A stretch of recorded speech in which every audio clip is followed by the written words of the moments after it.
मला इतका राग येतो या सगळ्याचा, या शासनाचा, या व्यवस्थेचा, की राजीनामा अजून हवाय, अजून राजीनामा हवाय.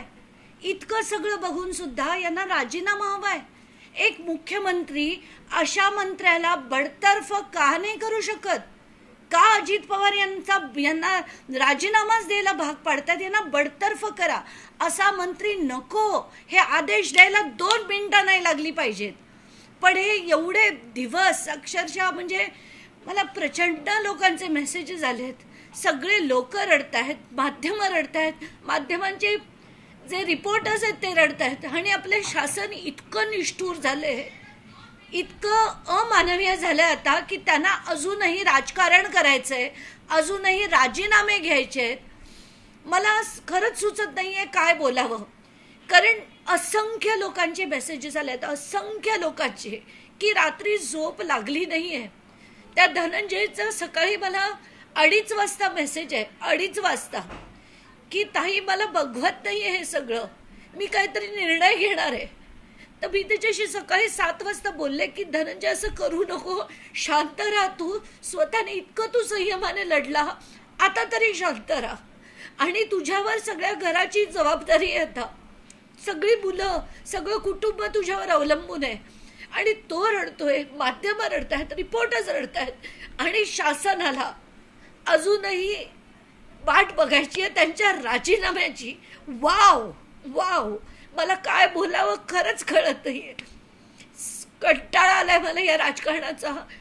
राग येतोय, वीट येतोय, चीड येतेय, सगळं होतंय. आणि मला असं वाटतंय की आता प्रेम, भावना, संवेदना सगळ्या संपल्या आहेत या राजकारणाच्या.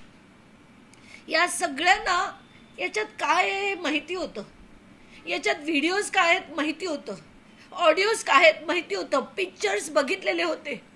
तरी एवढे दिवस त्या थर्ड क्लास कराडला, VIP ट्रीटमेंट, त्या थर्ड क्लास कराडला, त्याला अजूनही स्पेशल चहा, जेवण, त्याला हातकड्या नाही.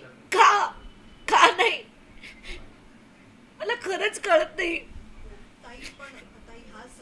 राजीनामा जाऊ दे खड्ड्यात, मला नाही पडली आहे कशाची. मला असं वाटतंय या माणसाला बडतर्फ करा. 10 वर्ष संघटित गुन्हेगारी यांच्या माणसाने केली.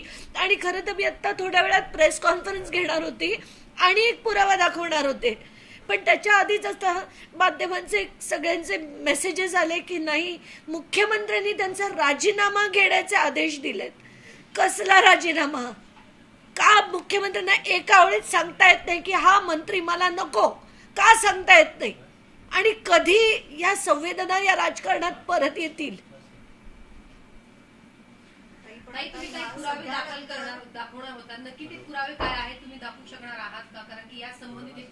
आता नाही करू शकणार आहे, कारण मला ते तयार करायला अर्धा तास हवा होता, पण झाला नाहीये.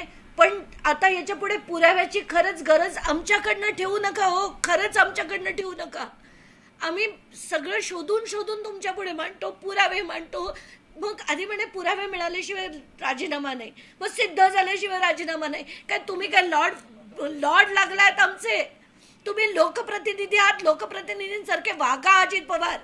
तुम्हाला सगळे सांगतायत, पुरावे दिलेत आणून, तरी सुद्धा तुम्हाला राजीनामे घेता येत नाहीत. बास झालं आता हे सगळं, बास झालं तुमचं घाणीच आणि गलिच्छ राजकारण. नकोया मला आता ह्याच्या पुढे, ते नकोया मला.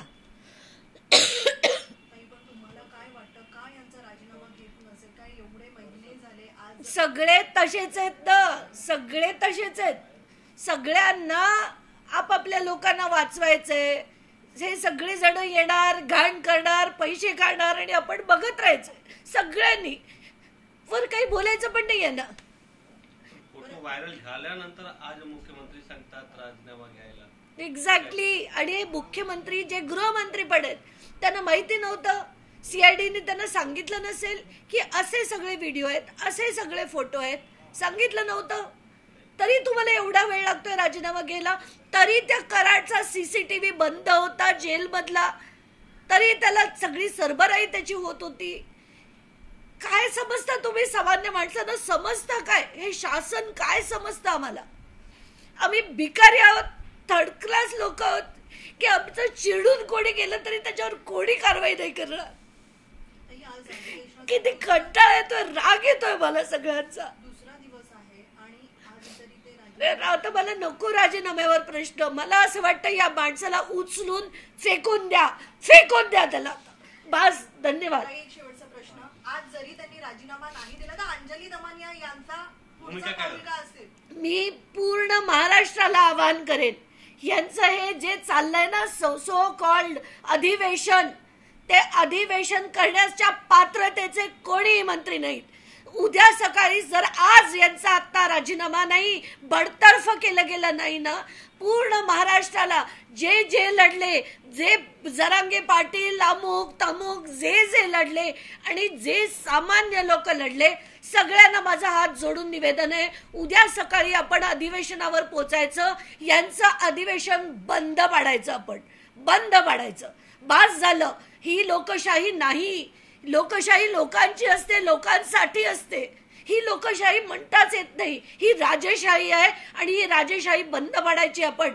मी आव्हान करेन की उद्या सकाळपर्यंत, म्हणजे आज जर याचं हे बडतर्फीचे आदेश नाही आले तर उद्या सकाळी यांची संसद आपण बंद पाडायची. तुम्ही सुरुवातीपासून या प्रकरणात मोठे खुलासे केलेत, मोठे पुरावे, सबळ पुरावे दादांना दिले, अजितदादांना दिलेत आणि मुख्यमंत्र्यांना पण दिले, सगळ्यांना देऊन झाले. डीजी, एडीजी, सीएम, डीसीएम, लोकायुक्तांना लिहिलं, ईसीआयला लिहिलं, सीजेनं लिहिलं आणि काय करणार तरी त्यांना काही फरक पडत नाही.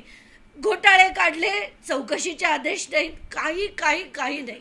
कारण सगळ्यांना पैसे खायचे, हा खातोय थोडे, मग ते थोडेच पैसे आहेत, मी थोडे जास्त खाईन, हे जे सगळं चाललंय ना, आता सामान्य माणसांनी करायचं काय? कष्ट करतो आपण, सगळेजण कष्ट करून पैसे मिळवतो, 30% टॅक्स भरतो आणि हा टॅक्स हे सगळे खाऊन टाकतात.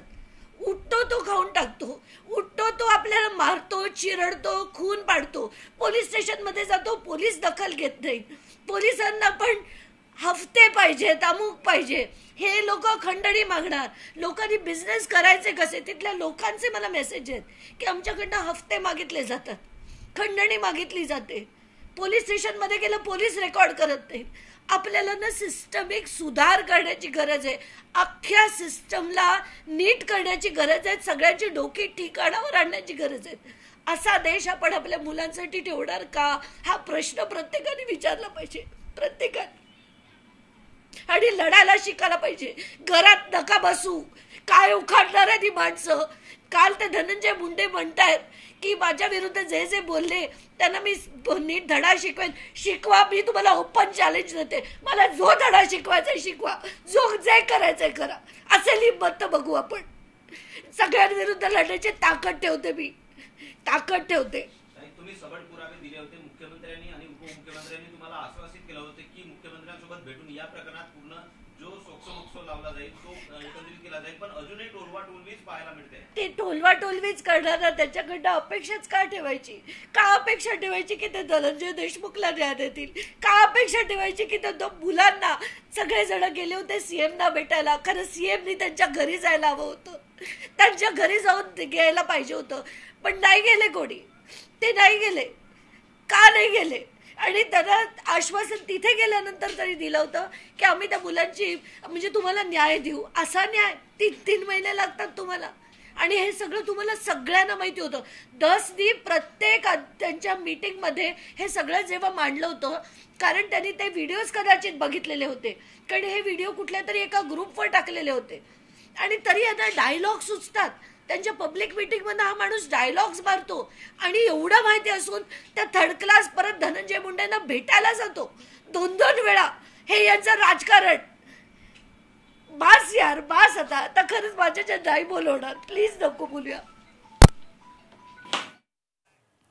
मला जो धडा शिकवायचा आहे तो शिकवा, असं त्यांनी धनंजय मुंडेंना आव्हान दिलेलं आहे. अंजली दमानिया या पत्रकारांशी बोलत होत्या. न्याय द्यायला सरकारला 3 महिने का लागतात असा सवाल त्यांनी विचारलेला आहे. आणि त्याचबरोबर घोटाळे काढले तरीही चौकशीचे आदेश दिले जात नाहीयेत असं म्हणून त्यांनी देवेंद्र फडणवीसांवर घणाघात केलेला आहे.